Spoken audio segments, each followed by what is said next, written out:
Amperge Convida, com Heloísa Carpena.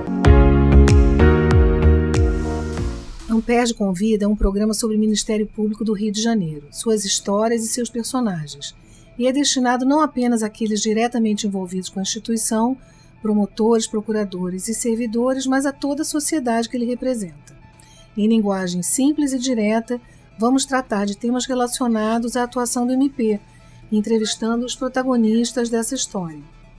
Eu sou Heloísa Carpena e convido todos a acompanhar esse podcast. Um novo episódio está disponível toda terça-feira nos tocadores de podcasts e nos sites da Rádio Roquete Pinto e da Amperge, www.amperge.org. No Amperge Convida de hoje, nós vamos falar sobre um tema muito atual, infelizmente: emergência climática e os desastres ambientais. O cenário no Rio Grande do Sul não deixa dúvidas, sobre a extensão dessas tragédias e os danos que são provocados em vários níveis: o dano ambiental, o dano social, o dano à saúde pública, o dano econômico. Então, para dar conta de tudo isso, o Ministério Público também é chamado a participar e interferir nesse processo. Para tratar desse assunto, nós vamos conversar hoje com uma especialista que é referência nacional nesse tema, a Procuradora de Justiça Denise Tarim, que foi promotora de Justiça do Meio Ambiente em Petrópolis por 10 anos, coordenou o GT Desastres do MPRJ no ano de 2022, é secretária do GT Desastres e Mudanças Climáticas do CNMP de 2023 e coordena o Programa de Segurança Humana no Ministério Público do Rio de Janeiro desde 2014, além dos projetos Morte Zero e Pertencer. Ela também é mestre, estudou na Universidade de Alicante, Espanha, onde fez os seus estudos em Direito Ambiental e atualmente é pós-graduanda em Direitos Humanos pela PUC do Rio Grande do Sul.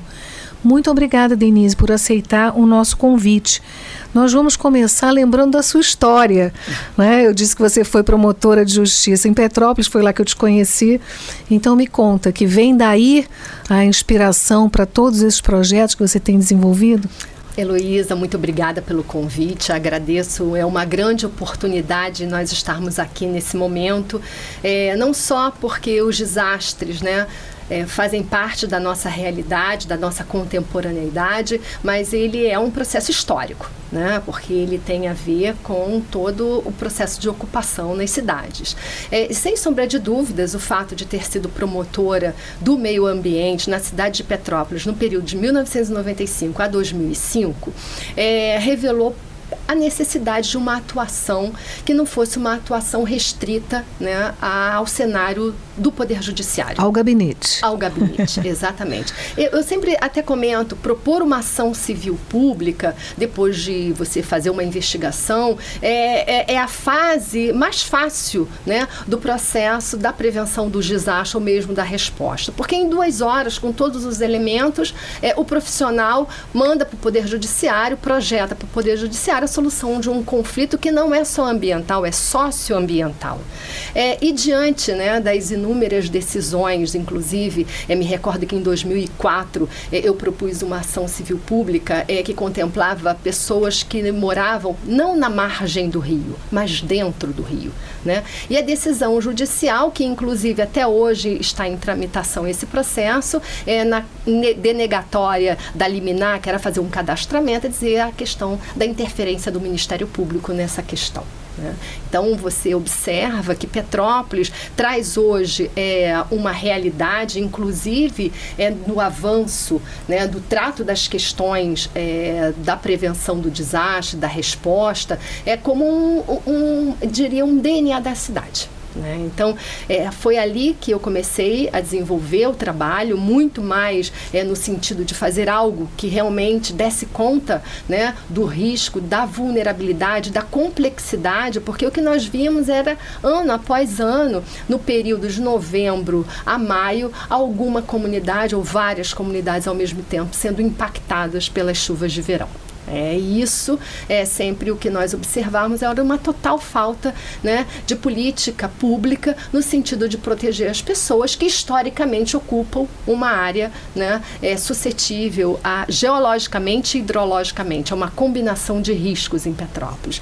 Então, dentro daquela proposta, e não conseguindo uma resposta do Poder Judiciário que desse conta da emergência, a minha única solução foi mobilizar as comunidades que estavam em área de risco. Então, para isso, eu fiz um levantamento de 24 comunidades que, historicamente, né, eram afetadas pelo desastre, inclusive comunidades onde há uma movimentação, uma migração de pessoas que vai para outro local e também é impactada, né, pelas chuvas de verão. Então, diante daquilo, e a inércia do poder público, e aí é interessante destacar que foi em 2001 que foi para mim um divisor de águas, que realmente, ao constatar que na cidade sequer existia uma defesa civil. Que loucura. Mas isso não é papel originário da municipalidade, quer dizer, da administração direta? O Ministério Público deve atuar também na prevenção? Olha, o Ministério Público tem um papel primordial, que é a prevenção. Nós somos fiscais. Né? Nós somos controladores da implementação da legislação. A mesma legislação que não é cumprida, infelizmente, é uma questão da cultura desse nosso país, tanto que a realidade, né, atual mostra que foram no mínimo 50 anos de descumprimento de legislação em todas as áreas, mas a urbanística foi uma delas, né? E o processo não para.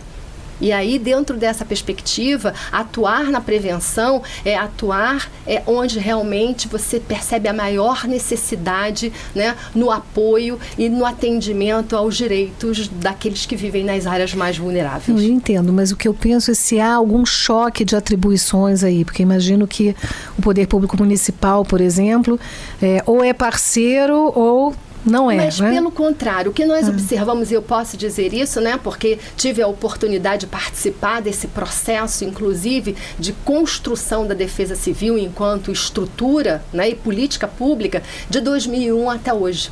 Né? Então, nesse período que nós observamos e que o Ministério Público teve um grande aliado, que foi a população e a sociedade civil. Né? Infelizmente, as pessoas não têm as informações, os dados e o conhecimento do risco a que estão submetidos. Só que aquele município foi tão massacrado, aquela cidade ao longo dessa trajetória, né, vem sendo impactada de uma forma tão contínua que as pessoas começaram a despertar por novas formas e eles mesmos começaram a se organizar para cobrar do poder público medidas de prevenção. E o que foi interessante, assim nasce a Defesa Civil, inclusive enquanto estrutura, por um movimento social. Nós mobilizamos, e aí fico muito feliz, né, de estar aqui na Roquete Pinto, porque a rádio foi para a gente um grande instrumento de mobilização. Eu fiquei impressionada da entrada da rádio, que a gente imagina, né, mas a rádio chega em todos os lugares, né, todos, e era interessante você ver o conhecimento sendo reproduzido dentro da comunidade, né? Então, o papel do Ministério Público, eu, enquanto promotora da cidade, eu não deixava de cumprir o princípio da obrigatoriedade, que é propor as ações. Só que, diante do tempo, dos 20 anos que nós ainda estamos discutindo ocupação dentro do Rio, nós precisávamos, né, de um avanço e de mostrar a urgência da necessidade da participação comunitária. E até hoje a gente já está trabalhando nisso. Sim, mas são várias frentes, né? Nós estamos falando da prevenção, mas também tem um aspecto reparatório do próprio dano de natureza coletiva como individual. Então, o promotor do meio ambiente atua nessas duas funções? Sim, aí até porque a gente está falando aqui de Petrópolis, né? Petrópolis é paradigma, inclusive os dados oficiais da Defesa Civil Nacional demonstram que Petrópolis é o município de maior vulnerabilidade no Brasil, né? Em razão do número de óbitos ao longo da sua história. Então, Petrópolis é um paradigma importante porque várias ações e atividades e projetos, né, e arranjos interinstitucionais foram realizados que mostram que é possível dar conta. Para você ter uma ideia, a promotora de justiça do meio ambiente de Petrópolis, doutora Zilda Beck, tem proposto 60 ações civis públicas para regularização fundiária plena só em Petrópolis. São 60. Então, dentro disso, o Ministério Público continua oficialmente em busca, né, de uma posição do Estado de retirar as pessoas das áreas de risco. Nós, inclusive, tivemos uma notícia essa semana que já foram destinados 60 milhões de reais para uma comunidade que é objeto de uma das ações, que é a comunidade do Carangola. Então, a questão é o tempo. Enquanto a solução definitiva não chega, né, enquanto as políticas públicas, né, de habitação, de interesse social, enquanto o desenho da cidade não é reformulado, porque Petrópolis e muitos municípios, só para ter uma ideia, são dados da Defesa Civil estadual, dos 92 municípios fluminenses, 58 têm áreas de risco. Então, inclusive a capital. A capital. Principalmente. Se nós pensarmos na cidade do Rio de Janeiro, que tem nas suas encostas, né, e nas suas faixas de proteção dos rios, 1/3 da população. E aí um dado mais difícil, sabe, Heloísa? Nós temos, o último censo do IBGE sinalizou que nos últimos 13 anos nós tivemos um incremento de 40% de pessoas morando em favelas e em comunidades urbanas. Então, esses dados têm que fazer a inteligência desse país parar para pensar. A intelectualidade, os acadêmicos, os técnicos, os operacionais, eles precisam, diante desses dados, buscar soluções, né, que conversem com os diretamente afetados. Porque senão é legislação, né? Falta legislação, eu falei, falta cumprimento de legislação. A gente vai aperfeiçoando, mas a legislação é aperfeiçoada ao longo da sua implementação. Só para dar uma ideia, nós, no desastre de 2011, né? O desastre de 2011 em Petrópolis, na região serrana, né? Houve um impacto em 7 municípios. Com produção foi o mais grave em razão da perda humana que tem, né? Dentro da rubrica lá, um ponto fundamental, foram 918 pessoas e 100 desaparecidos. Só nesse desastre. Então, aí, imediatamente, em 2012, nós temos a Lei da Política Nacional, né, de Defesa Civil, a Lei 12.608, que vem regulamentando. Só que nós estamos em 2024, o Fundo Nacional de Defesa Civil, que foi criado por meio dessa lei, até hoje não foi regulamentado. Aí a gente tem uma outra complicador. Em 2012 também foi criado a Política Nacional, que é justamente um sistema único de defesa civil no mesmo padrão que é o SUS e o SUAS. Nós precisamos entender qual é o papel, a matriz de responsabilidade, seja do município, seja do Estado, seja da União. Nós somos um Estado federativo. E você não sabe, muitas vezes, o papel do Ministério Público nessa composição de conflitos, quem é quem. Então, esse nosso papel é muito relevante. A gente é chamado para esse debate, porque a própria legislação, a política, 12 anos depois, está agora em regulamentação. E numa reunião no Conselho Nacional do Ministério Público, com vários promotores de diversas unidades da federação, foi dito pela representante da Defesa Civil Nacional que esse plano não vai contemplar programa, recurso, meta, nem indicadores de desempenho. Então, não vai adiantar de nada. E uma pergunta que se impõe nesse momento. Petrópolis, né, que você disse que foi apontado como o município mais vulnerável por todos esses aspectos. Recentemente foi atingido por novos, né, deslizamentos, fortes chuvas. Você pode dizer hoje que a cidade é mais resiliente do que foi há anos atrás? Quer dizer, a própria população aprende, né, com os desastres. Eu ouvi isso também de uma matéria jornalística a respeito de São Leopoldo, no Rio Grande do Sul, que teria sido observada essa maior resiliência. Você acha que Petrópolis também merece essa qualificação? Sem dúvidas. Eu falo que é o grau de maturidade de participação. Né? Porque o que acontece é que quando a gente fala, né, de emergências climáticas, de desastres, de legislação, a gente precisa ter um ponto fundamental nesse momento, que é uma questão da ética climática, onde a gente tem que perceber o valor da vida humana. Infelizmente, isso não é um fenômeno nosso. Né? Isso é um fenômeno atual, planetário, em que a vida humana ela está tendo um valor onde que a gente tem que parar para pensar. né? E aí, quando a gente chega em Petrópolis, sem sombra de dúvidas, porque o risco continua, mas a consciência do risco e da sua própria vulnerabilidade aumentou. Então, e aí eu digo também para você de como isso é fundamental.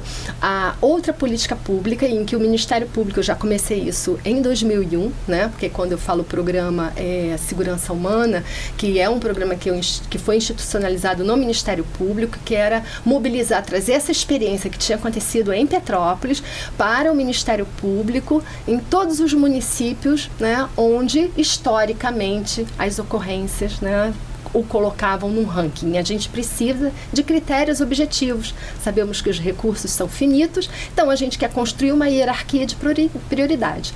Dentro desse pensamento, Petrópolis vem trazendo uma contribuição, né, e aí é o que eu digo desde 2014, que é o do projeto Morte Zero. E é um projeto do conhecimento da própria população. E eu o coordeno até hoje. Pois é, eu quero falar sobre esses projetos com destaque, né? Tanto o da segurança humana quanto esse da Morte Zero. Conta pra gente como é que isso funciona dentro da instituição. Olha, o programa Segurança Humana, ele é um programa, né? Então ele abrange o guarda-chuva de projetos da operacionalidade. Eu, enquanto promotora de justiça, sempre uma coisa que eu me ressentia muito é como todas as políticas públicas estavam conectadas e muitas vezes a gente não conversava com o colega ao lado, né? E que a cidade precisava ser vista por cima, ver os seus pontos fortes e os seus pontos fracos, como qualquer planejamento. E aí, dentro dessa visão, mobilizar os colegas também foi um aspecto importante. Mobilizar a sociedade também foi um aspecto importante. Por quê? Porque a segurança, ela é toda interconectada. Não dá para você falar de segurança pública sem falar de segurança territorial, segurança ambiental. Não dá para você falar de segurança econômica sem você falar de segurança política.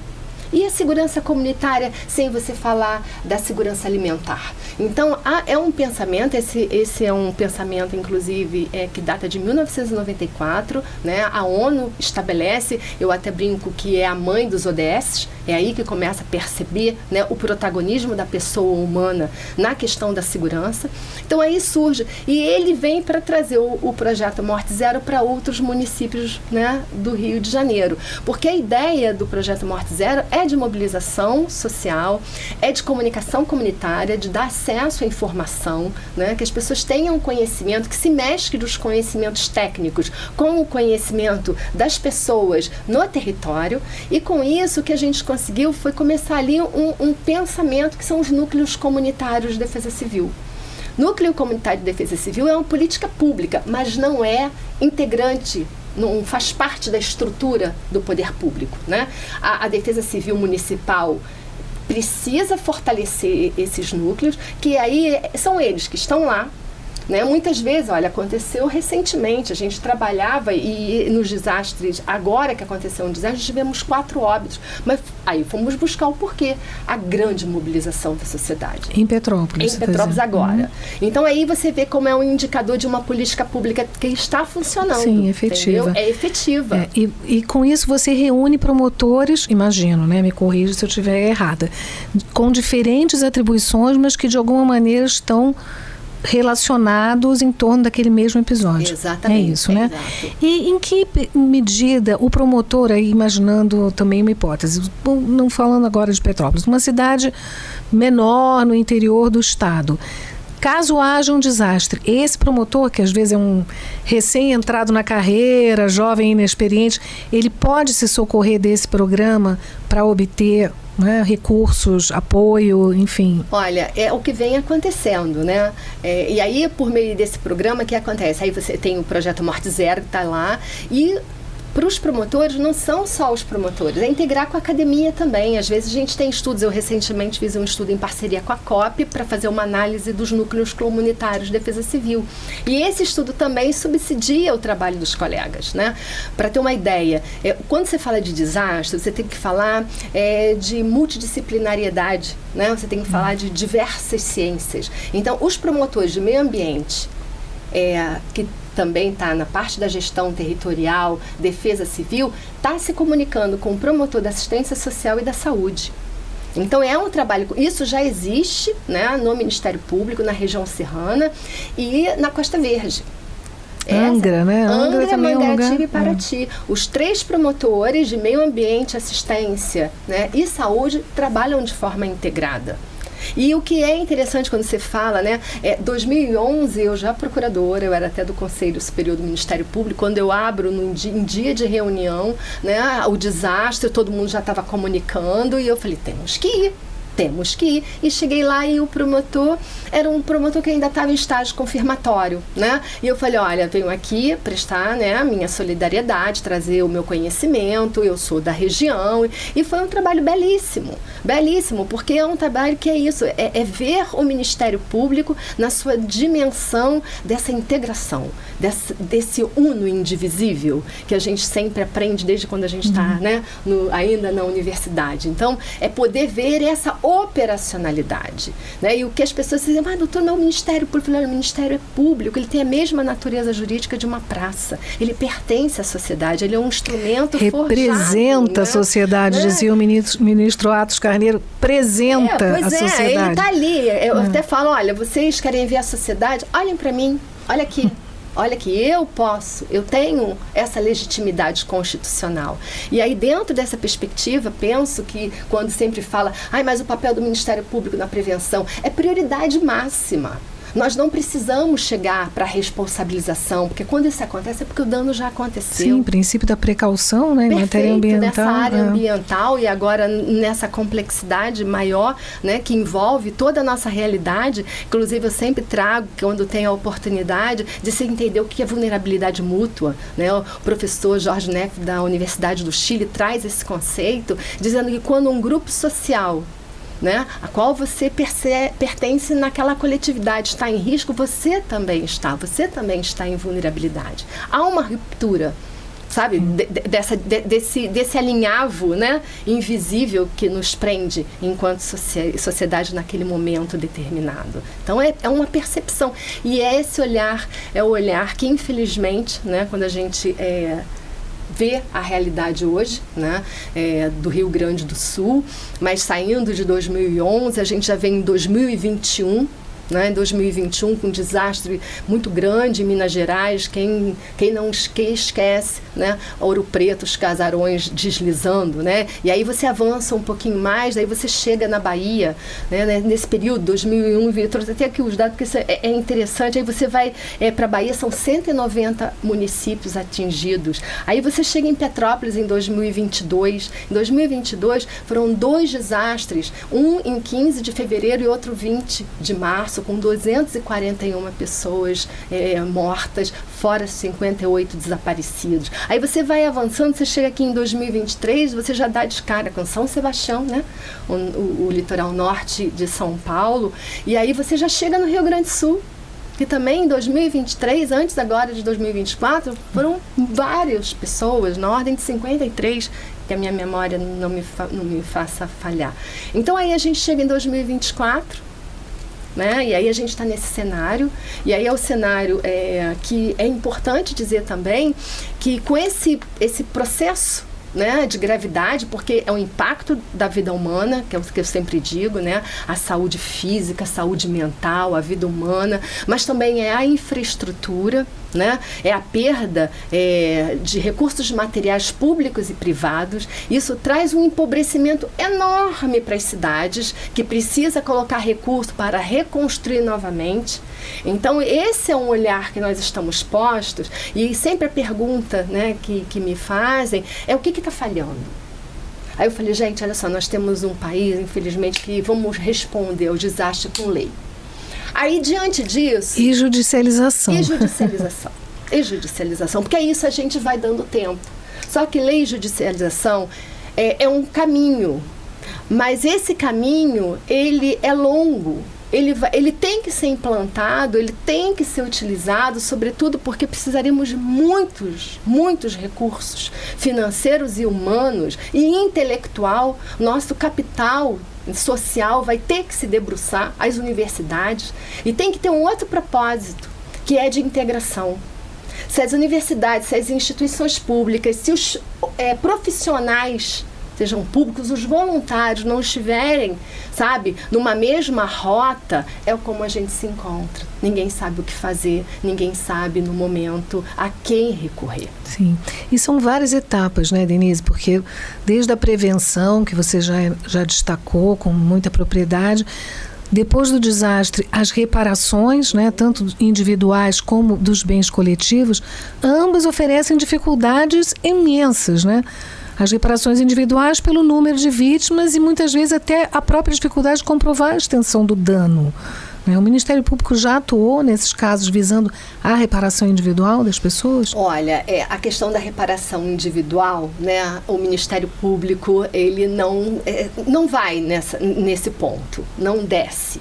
Até mesmo porque nós sequer conseguimos dar conta das nossas ações coletivas. Pois é, eu digo na dimensão coletiva.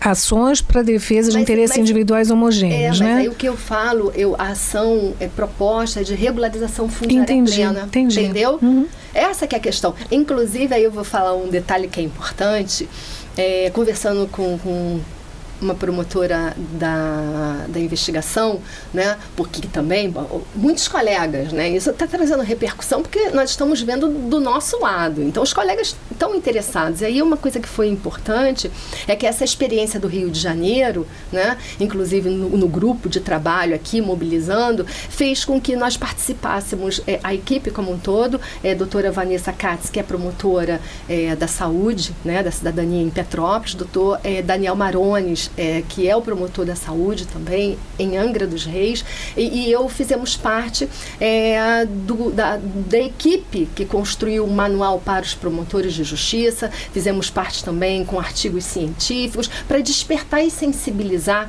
né, os colegas que estão nessas áreas vulneráveis, e nós precisamos fazer um trabalho inicialmente de sensibilização, né, de sensibilização de qual é o papel do Ministério Público na contemporaneidade diante dessas complexidades. Vamos continuar entrando com as ações no Poder Judiciário, aguardando, recorre, vai, tal, e os resultados a gente percebe que, infelizmente, né, como eu disse para você, 40%, né, de pessoas a mais do número morando em favelas e comunidades. Isso demonstra alguma coisa. A gente não está conseguindo controlar sequer o aumento da ocupação em áreas de risco. Ocupação irregular.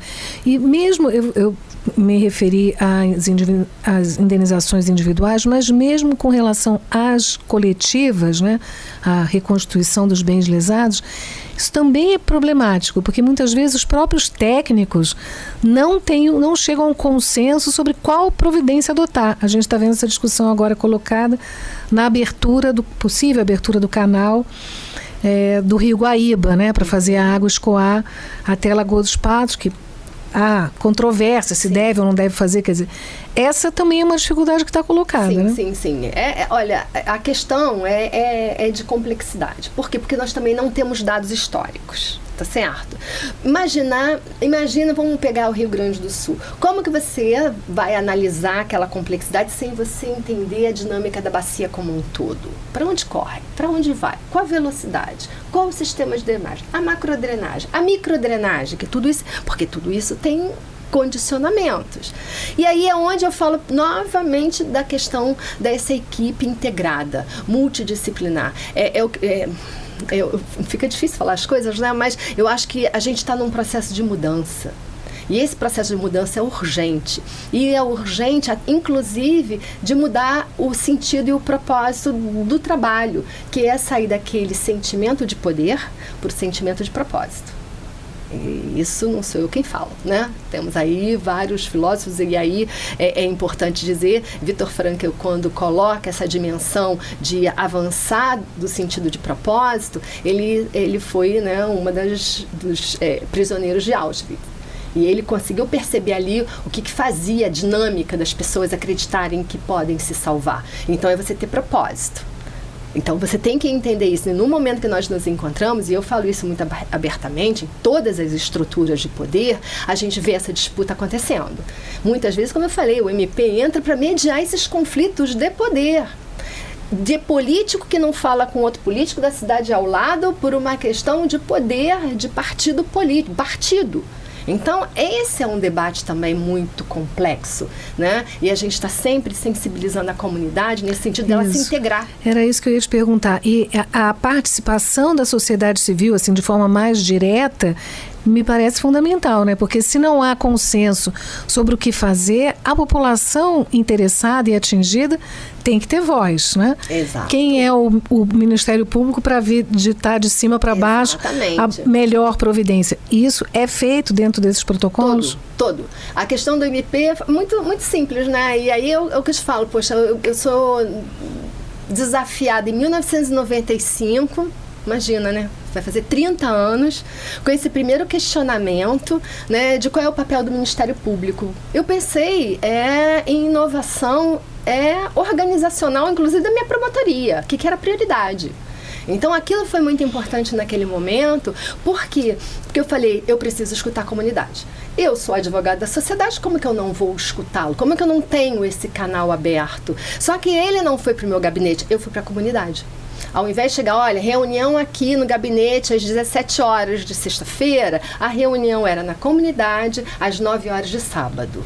Então, isso muda. Isso você vai levando o Estado para dentro de um território destituído de qualquer cuidado. E tudo que a gente observa, e isso é muito importante, o quanto o Ministério Público, né, quando está perto da sua comunidade, quando entende a comunidade, quando consegue perceber, né, aonde estão as complexidades, consegue trabalhar de uma forma muito mais eficaz. E eu digo isso por mim mesma. Eu conseguia fazer a medição da eficácia do meu trabalho, não era por ação proposta, não era por termo de ajustamento de conduta firmado, era por perda de objeto, de você resolver. E isso é muito interessante. Por quê? Porque como que faz isso? Falei, gente, isso é técnica. Isso é técnica de mediação de conflito, isso é técnica de você, né, de um poluidor, você acaba atraindo um parceiro. Então, é possível, por quê? Porque todos nós queremos um norte. O problema, vamos voltar ao início da nossa conversa, para mim o grande fundamento de nós estarmos nesse momento, atualmente nessas condições, é porque não se cumpre lei. Então, como que nós vamos agora, de uma hora para outra, fazer uma mágica para que tudo volte, né? Para que a gente possa aplicar a legislação, respeitando, não tendo política habitacional, entendendo como é que foi o processo de urbanização dessas regiões, como é que se trouxe toda essa população dos seus lugares e não deu condições, que era o Estado quem deveria dar, né, condições. Venham para o Sudeste, venham para o Sul, vamos ser a locomotiva do Brasil. Quantos de nós que estudam minimamente história, na escola mesmo, não conseguem ter essa percepção? E agora é isso. E aí, como é que vamos dar conta disso? E eu penso que esse trabalho, né, de Ministério Público, das instituições, reavaliarem os propósitos. Porque nós todos estamos em situação de vulnerabilidade. Então, essa percepção, né, é de compreender a urgência da demanda, sobretudo num território Rio de Janeiro, que também, segundo o Atlas Digital, isso está na internet, fácil observar, de 2022, que foi publicado pela Secretaria Nacional, nos coloca com o maior número de óbitos de todo o Brasil. Então, para a gente refletir, isso repercute em tudo. Né? Dentro da nossa economia, se você não tem, e a negação de direitos. E outra questão, e o princípio da dignidade da pessoa humana? Onde fica diante disso tudo? Então, para que a gente possa aí ter inúmeros elementos para refletir e para fortalecer que a Constituição da República entende o Ministério Público como uma instituição legítima para a defesa dos interesses difusos, coletivos, indisponíveis, e que nós temos, sim, como instituição e como profissionais, entender que a mudança chegou e que precisamos reformular as nossas formas de trabalhar, nossos protocolos, e compreender e ter medição da nossa eficácia. Esse que é o grande ponto, acho que de qualquer instituição que presta serviços à comunidade. Maravilha, Denise, parabéns pelo seu trabalho. Eu vou agradecer novamente por ter aceitado o nosso convite e encerro convidando os ouvintes a seguirem o podcast no Spotify, a avaliarem se gostaram, dê 5 estrelas. Toda terça-feira um novo episódio está disponível no Spotify, no site da Rádio Roquete Pinto e no site da Amperge. Amperge convida, com Heloísa Carpena.